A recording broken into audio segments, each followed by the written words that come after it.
Hello' গাইছ, এয়া দ্বিতীয় পেজলৈ মই আকৌ উভতি আহিছোঁ। দেখিছেনে, মাংস ভাজি আছোঁ। ভালদৰে মাংসখিনি ভাজি আছোঁ। আৰু যিকোনো মাংস মানুহে ভাজিলে সোৱাদটো অকণ বেলেগ আহে। অকল ব্ৰইলাৰ মাংস বুলিয়ে নহয়, আনহাতে সকলো মাংস ভাজি এনেকৈ ভাজিব লাগে। মই দেখিছেনে, হালধি দিছোঁ। হালধি অলপমান দি ভালকৈ ভাজি লৈছোঁ। এই আদা নহৰু আৰু পিঁয়াজ পেষ্ট আছে অলপমান, এইখিনি এনেকৈ ভালকৈ দি দেখিছেনে, এইখিনি দি ভালকৈ ভাজি ল'ম। আৰু আনহাতে মই মাংস বনালে সদায় আলুখিনি আগতে ভাজি ল'ম।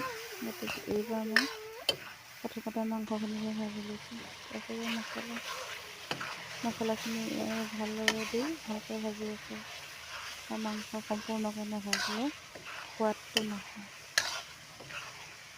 খাবৰ সময়ত সোৱাদ নালাগিলে বেয়া লাগিব। আলহী যদি খাই বেয়া পাইছোঁ বুলি ক'লেতো আৰু মনটো দুখ লাগিব। গতিকে চবেই ভাল পোৱাটোহে মোকো ভাল লাগিব, নহয় জানো। আলু দেখিছেনে, সৰু সৰু আলু কাটি থৈছিলোঁ। সৰু সৰু আলু এনেকৈয়ে মই দি দিছোঁ। সময়ৰ অভাৱৰ কাৰণে এনেকৈ দি এনেকৈ ভাজি আছোঁ।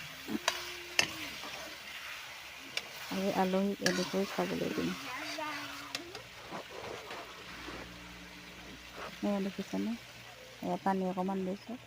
গতিকে চাই কেনেকৈ পাইছে আপোনালোকে জনাব, পাৰিলে লাইক কমেণ্ট এটা দিব।